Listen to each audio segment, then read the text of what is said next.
Authenticity. I looked up the definition of the word authentic. Of course, we all know what it means. But I love looking up the definition of a word as an opportunity to go deeper with its meaning. To summarize what I read, authenticity means accuracy, trustworthy, and reliable. I believe that every one of us is drawn to people, experiences, and things that are authentic. I also believe that we cannot go any deeper with the things outside of us than we have gone with ourselves. The experiences that we have will never be more authentic than we are, for we cannot fully understand something outside of us if we do not understand it within us first. You can't expect others to be more authentic than you if you are not first embodying that yourself. We see what we are. We experience what we are. We attract what we are. I believe that at the deepest part of each of us, we are authentic spiritual beings. I don't think that authenticity is something that we need to become or strive for. I think it's more of an undoing, an unbecoming. Authenticity is what is real, what is at the depth, the root. When you take everything else away, what is still left? That is what is authentic. That is truth. And I believe that within each of us, that is our soul. That is our spiritual part of us here having this human experience. I think that when you hear someone say that they're a seeker, that they're seeking, and I have said this, I have used this phrase to describe myself. I was seeking for more depth. I was seeking for a feeling that felt more real. And in this case, I could say I was seeking authenticity, my own authenticity. I really believe that we can only meet others as deeply as we've met ourselves. When I was still drinking, and for me, I bring that up because I was really disconnected then. I was really craving more and more depth, but I had a really hard time figuring out how to connect to that. By the way, my name is Amy. Whether this is your first time here or you've been here before, welcome.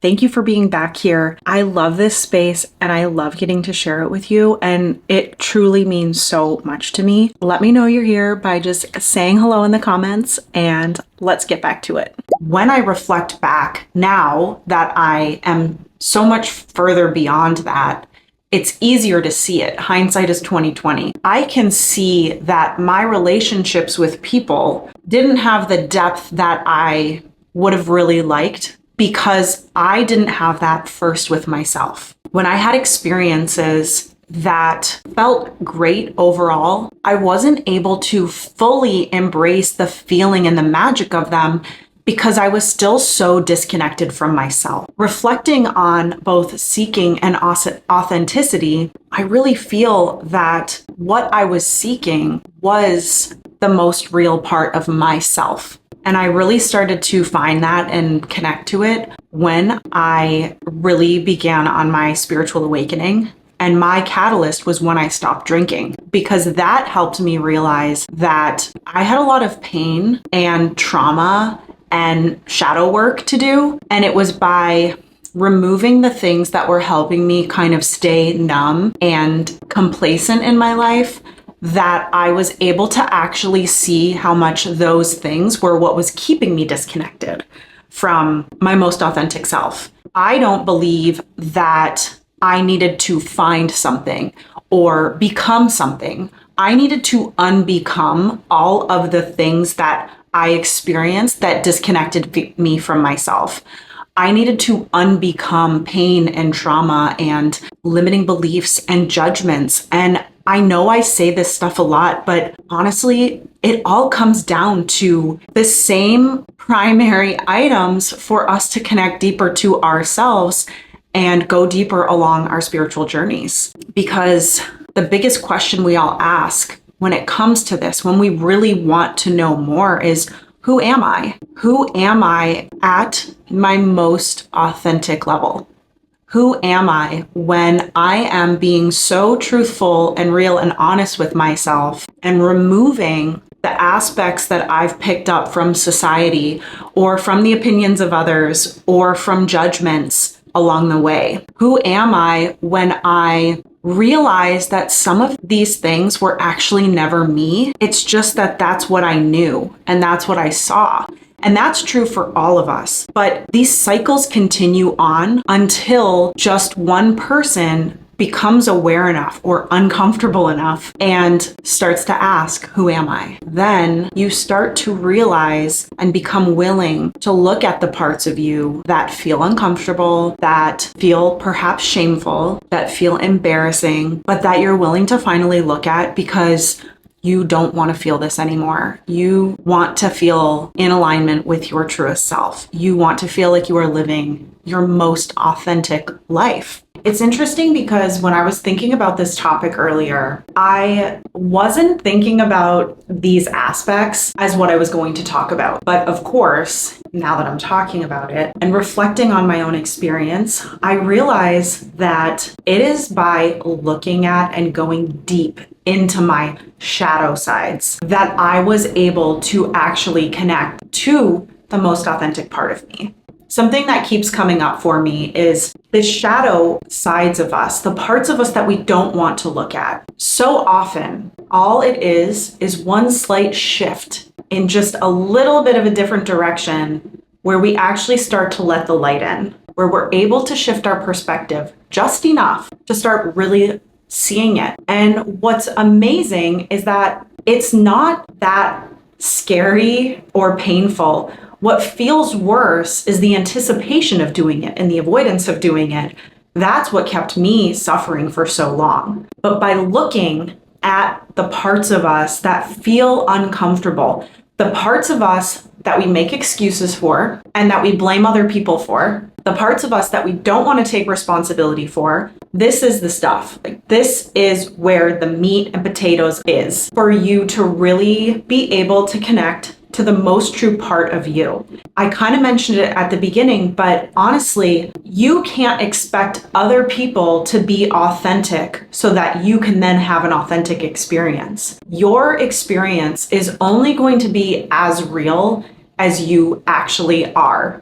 Your experience is created by you and your willingness to show up, your willingness to take that responsibility and take accountability for your life.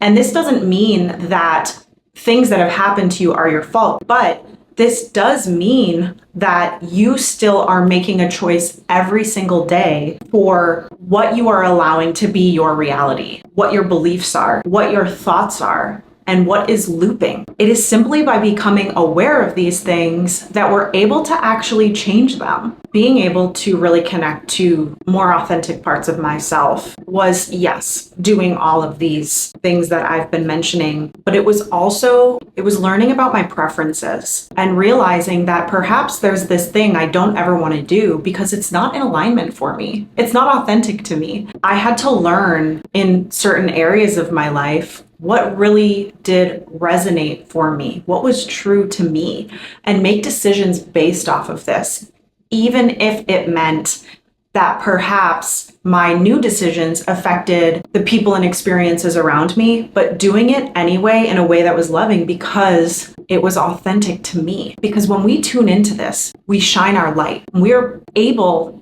to affect people. We affect people, whether we are shining our light or we are hiding it. Our energy is going out to the world around us, just like everybody else's energy is affecting you. It is by shining our light and standing in that space, being in our full alignment, that we are able to actually have a positive impact on the people around us. And even if they don't like the shifts that you make so that you can live more authentically, in time, by you just being true to yourself, the people and places and experiences around you will respond.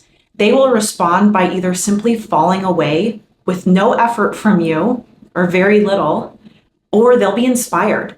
And not because you're telling them what they need to do, but you are showing them simply by living it in your own way, in the way that is unique to you. Because Every one of us is unique and has different preferences and has different aspects that make up who we are as our most authentic selves. And one of the things that has been so beautiful in my unfolding of this is that I think a lot of us can get stuck at the very beginning of really going into this because it feels just so much. It's so overwhelming. It seems like it's going to take forever, or it's just going to be uncomfortable for a very long time.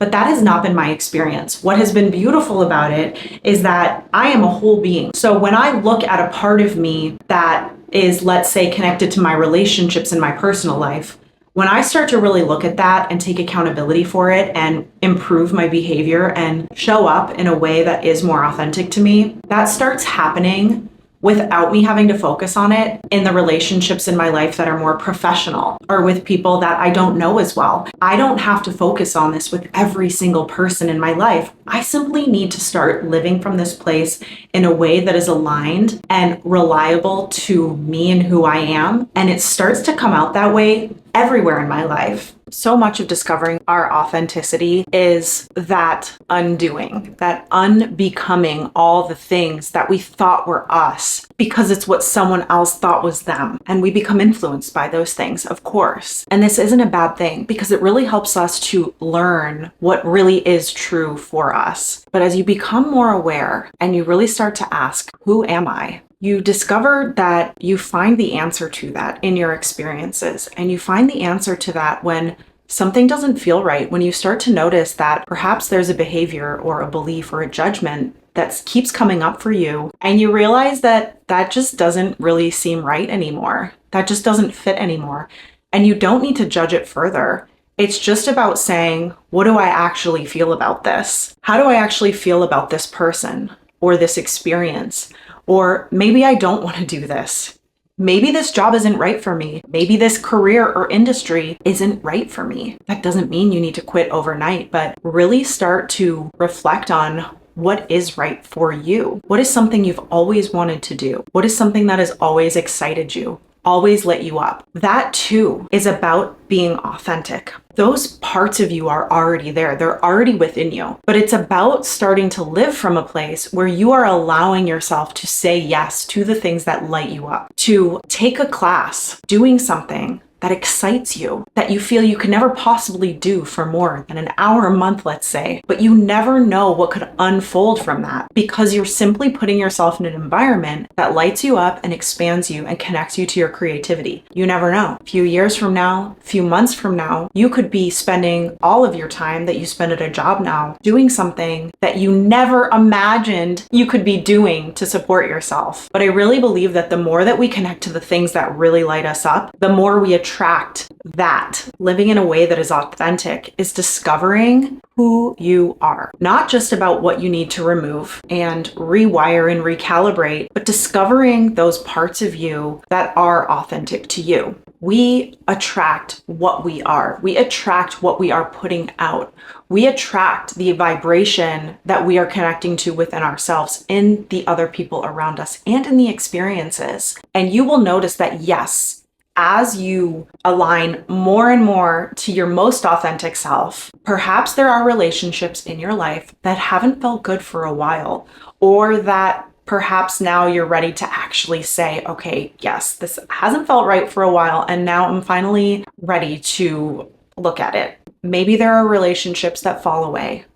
Maybe there are relationships that are family or people in your life that are going to be there forever, and you need to just adjust to make it feel more authentic for you. And most of the time, that ends up being true for the other person as well. Allow this to happen. Allow yourself to be in this flow. Because when you allow this, more that is meant for you, more that is in this true alignment to you, is going to come to you. But when we hold on so tightly to the things in our lives, because they've always been there, because we're used to them, because they're comfortable for us, we make it so that the aspects, the people, the experiences that are meant for us, that are in our alignment now, we block them. We make it hard for them to actually reach us. And we make it hard for ourselves to actually recognize that they're there, knocking. Hello, ready to come in, ready to be a part of your experience, to help you live from that highest alignment, which is your most authentic self. In my experience, living authentically has been a journey of removing everything that is not me, discovering what that is, removing the beliefs or judgments that aren't serving me, that aren't serving the world around me, and taking responsibility for these things. It's also discovering what lights me up, what feels like big, full body yeses to me, even if they are not the yeses for somebody else, including the people whose opinions might matter to me. It's about living from a place where what is authentic to me comes first before everything else. We can still love and respect and support the people around us by living in this way. In fact, so far for me, I have been able to support and love and respect the people around me even more when I started living in a way that felt most authentic to me, because it was more real. I was able to connect to everybody around me in a deeper way. I've been able to show up and really be a loving, kind, thoughtful friend, sister, daughter, partner, employee, all of it. I have been able to be better at every one of those things in my life because I am more connected to who I am. And we can only go as deep with others as we have gone with ourselves. If we don't know what is authentic to us, how can we show up authentically to somebody else? And as we go along this journey and go down this path, we discover that we don't need to do more. It is actually by doing less and getting a little quiet that we are able to discover what has been there all along. Living authentically means not apologizing to others for living in a way that is most aligned to you. It's not taking personally what others feel about it. That's a reflection of their own experiences and where they're at with their own authenticity. It's living in a way where you are tuned in to what lights you up and saying yes to those things and recognizing the things that don't feel good to you, that make you contract, and not doing those things. It's discovering what your truth is and living from that place as authentically as possible.